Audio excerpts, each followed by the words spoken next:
I'm making this short video in the interests of Australian motoring history and its accuracy, and I'm just questioning the accuracy of how the word Monaro came about. This was taken from a well-known Australian motoring publication in September 2022. And I'd just like to show you that I have in my possession another Australian motoring magazine that dates from September 1963. And there's an article there in the magazine that I think defunks this particular date and how it all came about, the word Monaro to put on the one of General Motors Holden's sports coupes. So I'll just go to that now.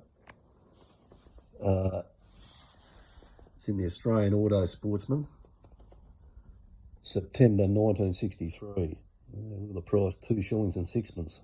That was 25 cents in current money. Anyway, there you go. I'll open it up and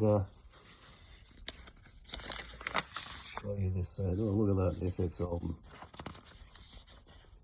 I don't know why people call it lately. I think the newer generations call them 48 215s, but I certainly had quite a few of these as paddock bashes back in the 60s. And you know, there were a lot of hotties getting around earlier than that. And no, I never called them a 48 215, it was just an FX, and that's exactly what it was. Okay, where are we?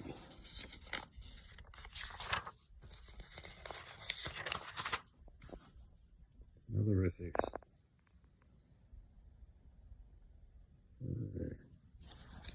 Interesting. Another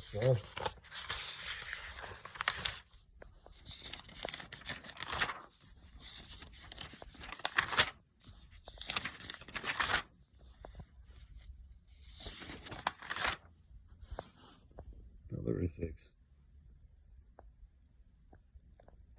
Pretty quick standing quarter mile from the old grey motor, albeit all hotted up, obviously. You know, low 16s. You know, a lot of GT Falcons would be struggling to do that. Standard GTs that was back in the day. Anyway, not bad from a 3 in the tree, or it's probably got they put Riley gearboxes in them. Sometimes Jags if you can find one and you can afford one.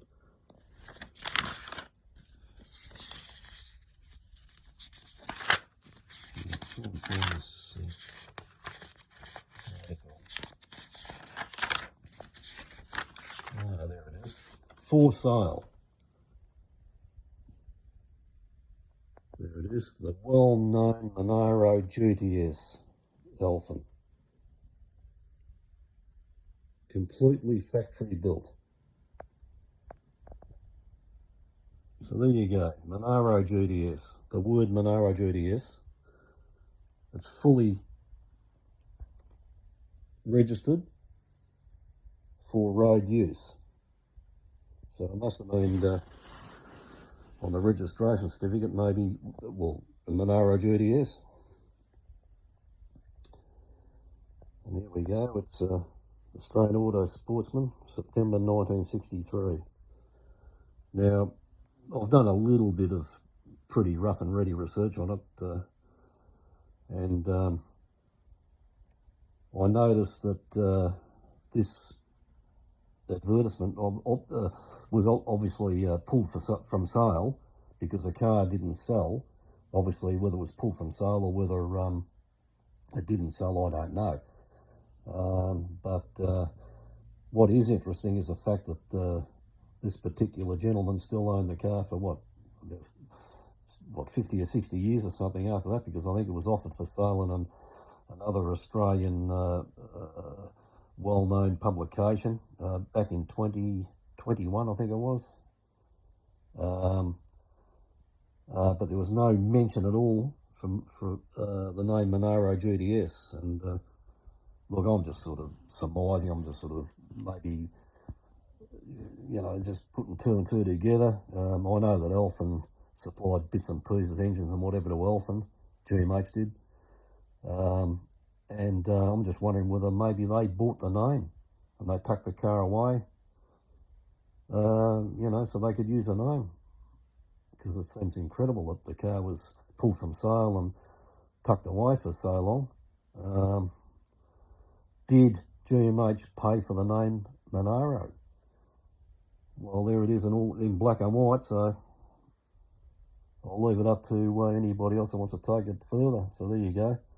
This predates, I mean, the car was a Monaro GTS, that's what it was. And it's an Australian-built coupe, and it was registered for road use. So what more can one say? Anyway, there you go. So I hope that puts a cat amongst the pigeons. And, you know, I think there's been a lot of bullshit, so to speak, about the name Monaro in the past. And I think this might put to bed a lot of it. Okay?